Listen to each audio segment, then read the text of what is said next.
Hello and happy Tuesday from a Tuesday baby at Radically Rational and radicallyrational.com.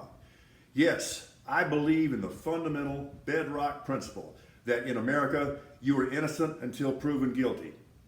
Okay, man, you're guilty. Get your neo-Nazi butt to jail.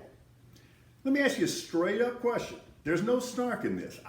I mean this legitimately, and if you would like to respond, that would be great. But please tell me how former President Trump's 3 hours and 7 minutes of complete inactivity on Jan 6, 2021 is anything other than a violation of his oath of office and an abdication of responsibility and duty of historic proportions. How is it not? And don't take my word for it. If you haven't heard the name Matthew Pottinger, you're going to.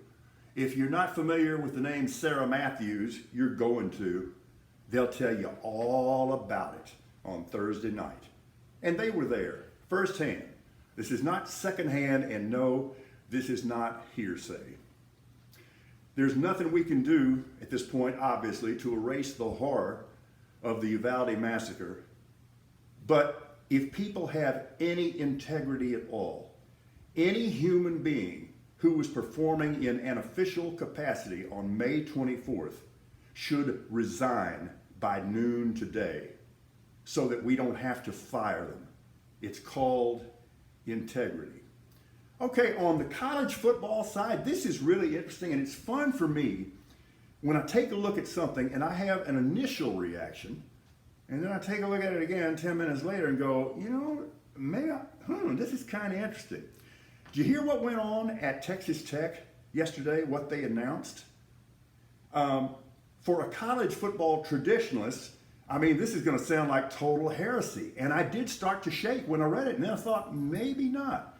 Okay, the new NIL regulations, name, image, likeness, all that kind of thing.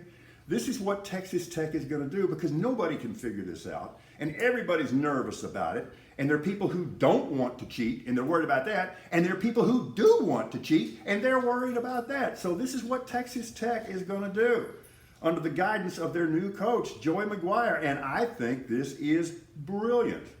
Texas Tech is going to take their top 100 football players, their 85 scholarship players, and 15 selected walk-ons, and every single one of them is going to sign an NIL contract for $25,000 a year.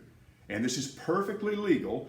Now, the schools can't get involved, and NIL money cannot be used as a recruiting enticement. Yeah, I know I'm rolling my eyes too. But this was the idea. The first thing I thought when NIL went into effect is this is going to cleave locker rooms. There will be no such thing as a team at this point. Well, this is what McGuire is trying to do.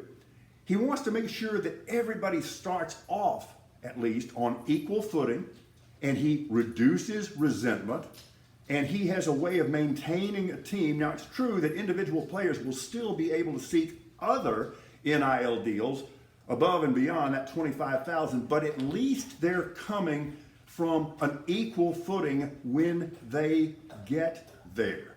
So my final takeaway is, in an environment where everybody's confused, Texas Tech is being proactive. They're trying to get out front of it, and they're trying to do the right thing. So see, I reconsidered. I thought about it.